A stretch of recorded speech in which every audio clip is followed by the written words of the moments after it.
Well, speaking about the population control, Assam and then Uttar Pradesh now has issued a draft policy asking for feedback, and they're also announcing incentives for those who have less than 3 kids and also for public servants who adopt the two-child policy.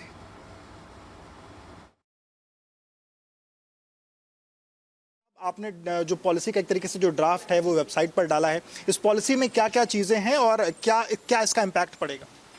देखिए, हम policy नहीं बना रहे हैं, policy तो राज्य सरकार बना रही है, हम तो अधिनियम बना रहे हैं।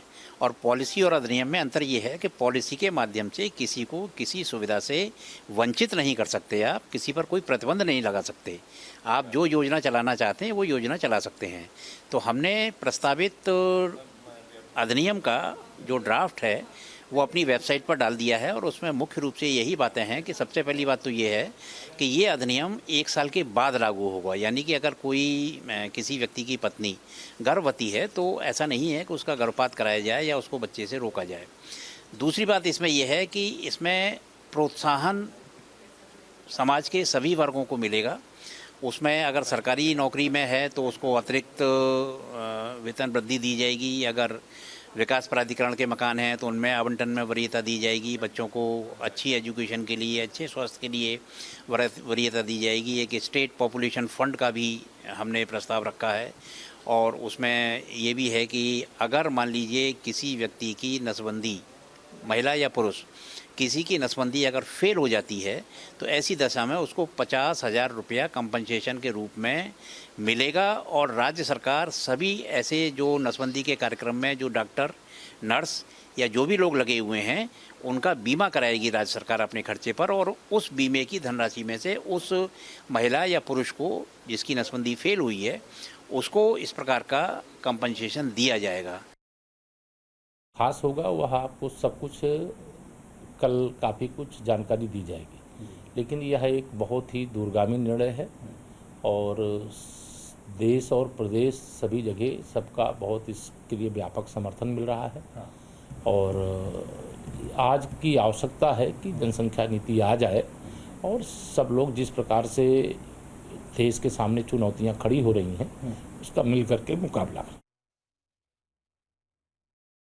देखिए, जनसंख्या नीति उत्तर प्रदेश सरकार ने घोषणा किया है कि आज वो अनाउंस करेंगे।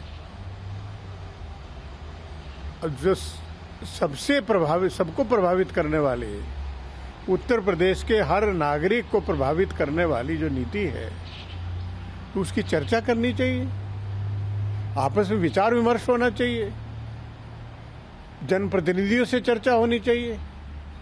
ये चुनाव नज़दीक क्योंकि आ रहा है उत्तर प्रदेश में, और उसमें जैसे तैसे करके ऐसा मुद्दा लाया जाए जिससे आप पोलराइजेशन करने, समाज को धर्म के आधार पर बांटने का काम करें, इस तरह का कुछ न कुछ बहाना ढूंढ रहे हैं।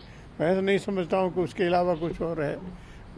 अगर पॉपुलेशन नीति पॉलिसी बननी है तो पूरे राष्ट्र के लिए बननी चाहिए, सबसे विचार विमर्श करके होना चाहिए, जो स्टेक होल्डर्स हैं सबसे वर्चा होना चाहिए, एनजीओज हैं, जनप्रतिनिधि हैं, आम जनता है, उनसे राय मशवरा करके ऐसे निर्णय लिए जाते हैं। और अब पॉलिसी में क्या आता है उसको देख के बात होगी। बढ़ती हुई जनसंख्या देश की एक समस्या है, इसमें कोई दो राय नहीं है। 7 साल से केंद्र में भारतीय जनता पार्टी की सरकार है, 4.5 साल से उत्तर प्रदेश में भारतीय जनता पार्टी की सरकार है। इन्होंने जनता के लिए कोई काम तो किया नहीं, जनता की समस्या का तो कोई समाधान किया नहीं। अब चूंकि यहाँ पे चुनाव आ गया है, अब चुनाव में जनता के असली मुद्दों से ध्यान भटकाने के लिए ये सिर्फ मार्केटिंग इवेंट करते हैं। इनको जनता की समस्या से कोई लेना देना नहीं। बढ़ती हुई जनसंख्या देश की एक समस्या है, इसमें कोई दो राय नहीं है। 7 साल से केंद्र में भारतीय जनता पार्टी की सरकार है, 4.5 साल से उत्तर प्रदेश में भारतीय जनता पार्टी की सरकार है। इन्होंने जनता के लिए कोई काम तो किया नहीं, जनता की समस्या का तो कोई समाधान किया नहीं।